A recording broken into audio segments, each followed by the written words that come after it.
Hello world, welcome to the 219th climate change emergency protest here in Gettysburg, Pennsylvania. It is 52 degrees outside and it is the coolest day we've had this week. I think yesterday was 67 degrees Fahrenheit. So it is getting out of control as far as how far away from average we are. What is so-called normal, I think it's supposed to be 39 degrees. So it's 52 today and it's a cool day.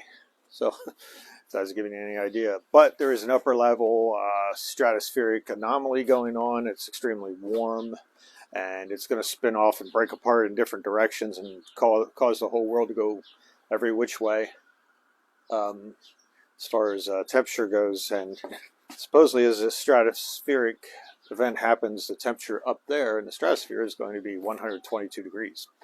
So, but I understood that there's a difference between heat and temperature. So I guess it's the same as sticking your hand into an oven, and that is temperature, but it's not necessarily heat, or vice versa. I don't know. But evidently, without the amount of molecules there, it doesn't generate the same amount of inertia and punch. Okay, so it is possible not to care if you don't know what's going on. If you don't know what's going on, it's extremely most likely you won't care as to what's happening around you if you don't have a clue as to what's happening.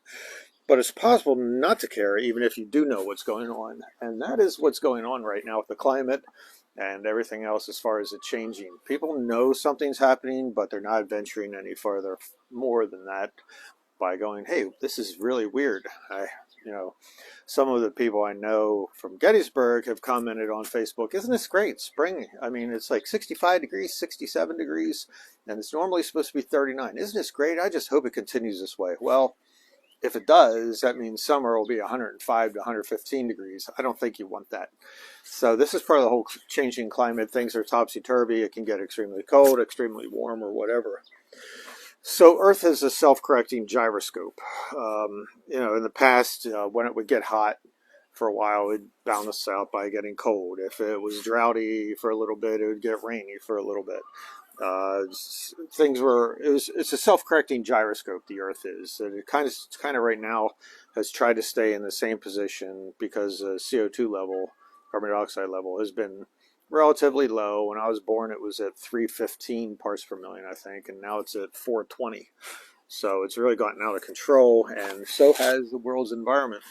And the mass die-off of species, if you look on my webpage, one of the graphics, it's really astounding how the animals in fields have changed from massive amounts to very few different varieties as to what's available.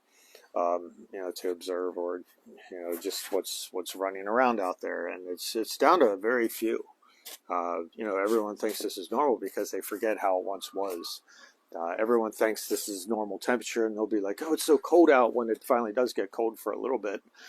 And it'll be, so it's cold out, I don't know what's happening. Well, it's supposed to be cold. It's called winter. This is February. This is mid-February. It should be brutal out. This thing is called a snow shovel for my friends in Africa and in Indonesia and Pakistan and in India. This is a snow shovel. We shovel snow with it, and it seems like since I put it out, I've only used it once all winter long, so that's not normal. So what's happened in the past, now things are going out of whack. La Nina has been sticking around for 3.5 years.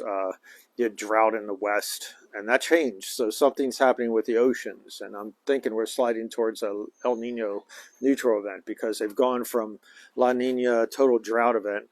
Now it's rained out there severely, and things are changing a little bit. And that's been going on for 3 years, is the La Nina drought. You see droughts in the USA West. You had floods in Pakistan, Australia, and New Zealand. Australia and New Zealand has been getting pounded. In fact, New Zealand just had a cyclone go by in addition to their floods. And now they had a 6.1 earthquake yesterday, I think it was, in Auckland, New Zealand. Tornadoes in the south. This is commonplace now, even in December and January, which was unheard of before, and even February. You also have fires in 2020 in Australia as a result of a long period of drought, and in the West as well. But in Australia, it's been really unique that they had a long period of drought. Then, of course, the fires came. That happened in the West as well. So after the Australian drought, now they've been getting too much rain in the same areas. So I'm thinking that the next El Nino that's coming, it'll first go neutral, and if La Nina doesn't take effect again, then it'll go into El Nino, and then we're going to have all topsy-turvy weather. But the mass effect is that when an El Nino comes, and this time it's going to be a super El Nino because the oceans are supercharged, as hot as they've ever been, that we're going to have some real venting off of heat, and that's the least that's going to happen as far as that goes. The weather patterns are going to be totally flip-flopped all over the place. But the heat coming out of the ocean is going to be severe. It's going to cause a massive spike in the world's heat. And what that'll do is kick forth even more feedback loops. And that'll be extremely dangerous for the world because we're right on a precipice. We've already passed some feedback loops. But if we hit several feedback loops, not only will it be one or two feedback loops causing more feedback loops, it'll be dozens of feedback loops causing other feedback loops. And we might never ever get out of this again. So this could be it. This could be, the best it's ever going to be, and it's just going to get worse and worse and worse. And I'm thinking that's where we're headed. There's too much carbon dioxide in the atmosphere. There's no desire by the world's governments anywhere to control this climate change issue, and people are suffering right now and dying by the tens of thousands and millions in Africa and Pakistan with their floods, India with their heat. United States is seeing people die too of climate change. You're seeing the massive cyclones or hurricanes. Like, for example, Hurricane Ian got north of Cuba, was a Category 1 when it crossed Cuba, and then it blew up to a Category 4 within 24 hours. That's not normal for that to happen. Usually it builds up, at least in the past, and then it would hit. So things are doing things, the weather's doing things that we've never seen before, and that's part of an overall changing climate. Yeah, you can have bad weather and da-da-da, but the overall effect is it's a changing climate. And as you can hear in the background, the birds you're hearing, that bird is a spring bird. That's not supposed to be here. That bird's not supposed to be here until March or April. So it's some of those weird things. So the gyroscope exists for the Earth, but it also exists for people. Right now, the United States is their military budget on the discretionary spending side is the largest it's ever been. It was 700 some billion, but if you add in the 45 billion that Congress appropriated, that ends up being 816 billion, plus another so many billion for the Veterans Administration. So 77% of our money right now is going towards the discretionary budget, going towards military means. That just leaves 23% for all the other programs like education and the environment and various things, diplomacy and things like that.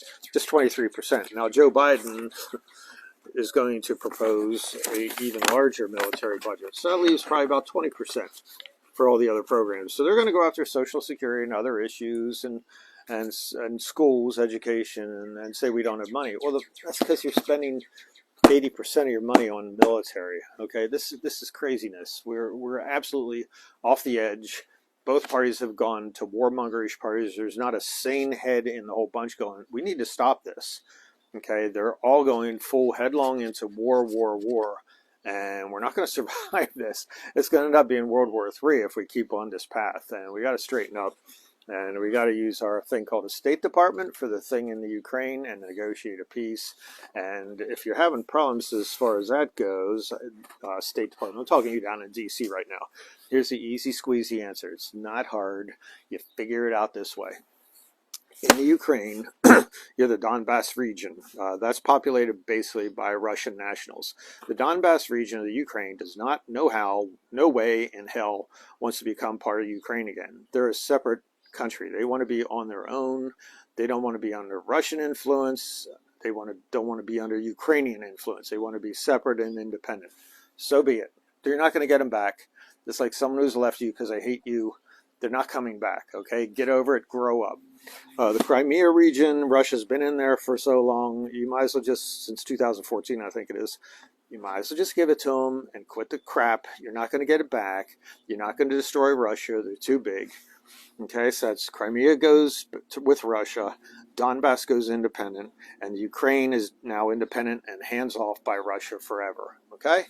Easy squeezy. There's your whole State Department thing.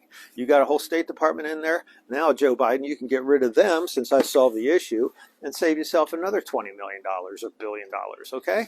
Get rid of them because you're not going to negotiate anything anyway. You just want to keep buying more and more weapons and shipping them all over the place. So have at it. Or the other solution is keep fighting until the last Ukrainian.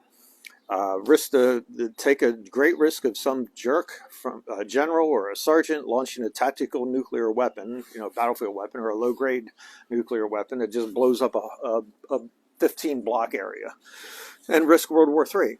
And what's going to eventually come after you're all done playing around and goofing around, you're going to go back to my solution, which is Donbass goes free because of Russian nationals, Crimea becomes part of Russia, and Ukraine becomes independent. So that's my thoughts about you and your thought process as far as just increasing the military budget. There's no reason to keep doing this. It's insanity. We will not survive climate change without Russia, okay? You people got to get your heads out of your and realize that Russia is needed as far as getting on top of this climate change issue. Massive pools of oil, massive pools of coal, massive pools of natural gas. They have the permafrost region, which is going to get out of control and melt or thaw and then vent off massive amounts of carbon dioxide and methane and nitrous oxide. They got huge peat bog regions, which are going to also catch fire even more so. And the whole planet around the Arctic region has a taiga forest area. And what's going to happen is they're going to dry out and actually catch fire even more so than normal. So we can't survive without Russia. Russia can't survive without us. If we keep cranking away, doing the war thing, doing the carbon dioxide in the atmosphere, we're all going to suffer immensely. And as I said, they can't build anything in the permafrost region. The thing's always thawing away, and you get roads like this. So got to stop that. Joe Biden needs to cancel the Willow Project, which he's authorized up in the Arctic, which will kick loose up to 1 billion barrels of oil. This is not a president who's all about climate change, okay? He's saying it's an existential threat. But meanwhile, instead of existential threat, he's doing things that are showing that he doesn't care about the environment or people in general. They also leased off 8 million acres or 80 million acres down in the Gulf of Mexico. These are all public lands. This is the president who campaigned and saying public lands will not be touched, will not be leased at all to the oil companies. And here we are, doing it even more so than Trump. 6,600 or 700 drilling permits were issued in the first 2 years under the Biden administration, 6,100 or whatever under the Trump administration. They're both horrendous. Joe Biden's actually issuing more drilling permits on federal land, your land, my land, federal public lands. They're drilling on it, okay? Bureau of Land Management. So we need Russia on board as far as climate change goes.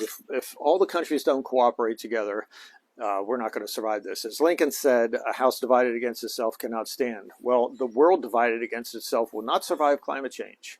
Okay, if we don't all get on board on this, we're all going to die the same. And in the end, you're going to have a free and independent Ukraine because no one will be there. You're going to have a free and independent United States with zero emissions because no one will be here. Same with Russia. China's going to suffer immensely due to climate change. You all better just straighten up and just quit being so independent as far as my country first and everything else. We got to look at humanity first and then worry about your little countries later on in life. And the whole idea, if you go from space, there's no borders. You can't see any borders. There aren't any borders in the world. And we just created these. This is a man-made thing. It's made up. So you got the permafrost, the taiga, and the peat bogs that are all, in jeopardy. So we will not hit that 1.5 degree target that the United Nations has proposed. We've already, if you look at the 1750 baseline, I've done this before, I've done the math, I've shown you how we've already passed that, the 1.5 baseline where things go dramatically wrong. That's why things are happening now. That's why we've already passed some tipping points. This is why things are out of control right now, because we've already gone past the 1.5. The last time carbon dioxide was this high, and this was 3 million years ago, I think it was, the world was 3 degrees centigrade warmer, and it was also, the oceans were 70 feet higher. So this is what's coming our way. It might take a little bit of time to get there, but basically we're cooking ourselves to death, and we're going to be drowning. Bangladesh, you take 70 feet in elevation from anywhere around the world, and it devastates most of the coastlines, including the major cities around the world. 70 feet is a lot. So like the Earth, people are a gyroscope. They wobble away, such as the Pink Hat Brigade. When Trump was first coming in office, they had a big march down in Washington, D.C. He's a horrible man, and people need to straighten up about respecting women. And then they stopped. They did their protests, and then they stopped. Black Lives Matter. Wonderful. People do Black Lives Matter protests, and then they stop. Okay, no laws have been written.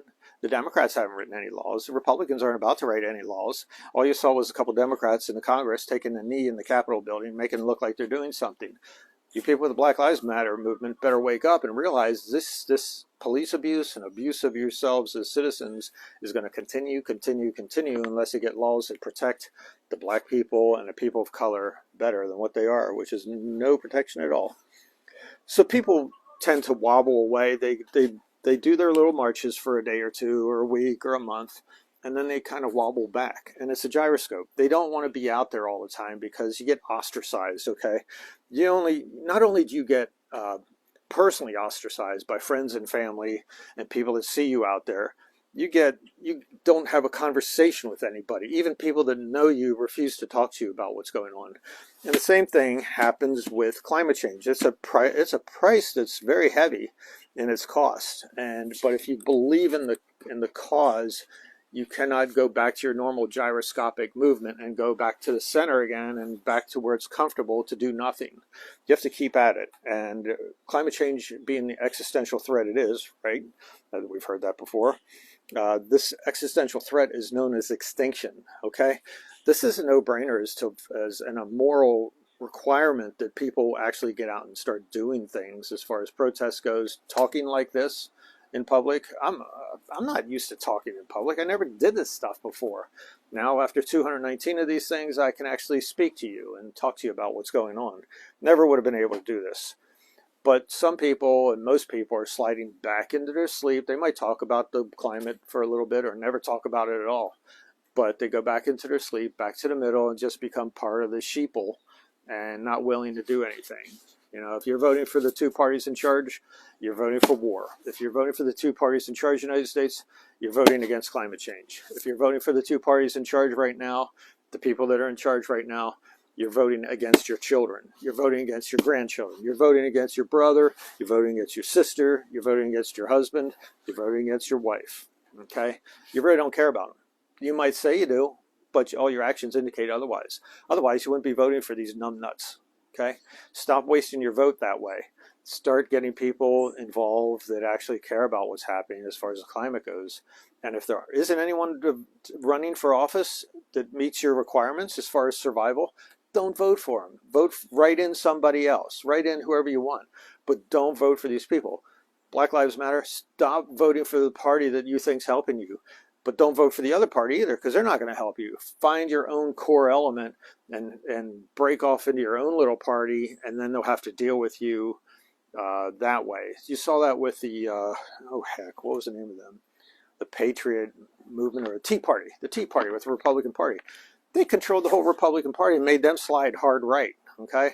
This is an example of how the inner city people of color can actually form their own party and become quite a force, and then that way the existing party in charge, and you know who that is, will have to deal with you and have to come around to your side of thinking and start doing what you want them to do, okay? If you stay within the system with your little gyroscope here and go back in mass with that party and demand nothing, say nothing, and do nothing, they're not going to respect you. They're going to keep on doing what they're going to do, act like they're going to help you, and they never do. Flint, Michigan.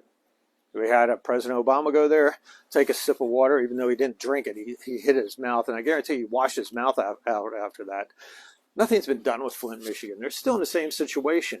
Jackson, Mississippi, same thing. So get it together, form your own party, and start doing something separate. There are also parties out there called the People's Party. There's also parties out there called, I don't know what all. You got the Libertarian Party. I don't agree with their stuff, but you know they're smart enough to break off, and they'll have to have people deal with them eventually when they become a force. So this World War thing coming up with Ukraine being in the middle of it all, if we don't straighten out and have negotiated peace with this situation, we're going to have World War III. So my wife and I are going down to Washington, D.C. on Sunday and protest. It's called Rage Against the War, and it's down at the Lincoln Memorial at 12:30. There are also sister marches and protests around the whole country. Look it up. It's called Rage Against the War. Yes, I don't agree with some of the people there, but I don't agree with a lot of people that are going to be the speakers there. But that doesn't matter. The goal of everyone is to stop the insanity. And my thought process: stop the war, therefore we can move on to climate change. Cut down on the military budget, we can move on to climate change and actually start doing things. Or not, but at least I tried. In 1982, when I was 21 years old, I drove by myself up to New York City and was part of the nuclear protest march. That was 1982. By the end of the 1980s, they had negotiated the START treaties, the strategic arm reduction talks with Russia, and that actually moved the doomsday clock from 5 minutes to midnight to 17 minutes away from midnight. So the threat of nuclear war went out the window, and it didn't exist at that point. Right now, the doomsday clock is at 90 seconds to midnight, and it's the closest it's ever been. And the reason is because this Ukraine war, which we're in danger of really exploding in nuclear war, because of climate change. There's three things. Climate change is the second thing, as the biggest threat to humanity, and which won't go away. You can take care of the nuclear threat, and you can take care of the third threat, which is the danger of viruses getting out from labs. Sounds familiar? That are actually messed with by humans. It's called gain of function, and they get worse and worse. So it's basically a weapon. It's a bioweapon, and that's one of the biggest fears as far as the third leg of the doomsday clock. But the climate change issue, you can stop the first and the third, the war and the messing with viruses. You can't stop climate change unless you actually take it on and stop carbon dioxide altogether. There's so many things we have to do now, it's not even funny. But if you don't do anything, we're guaranteed of extinction.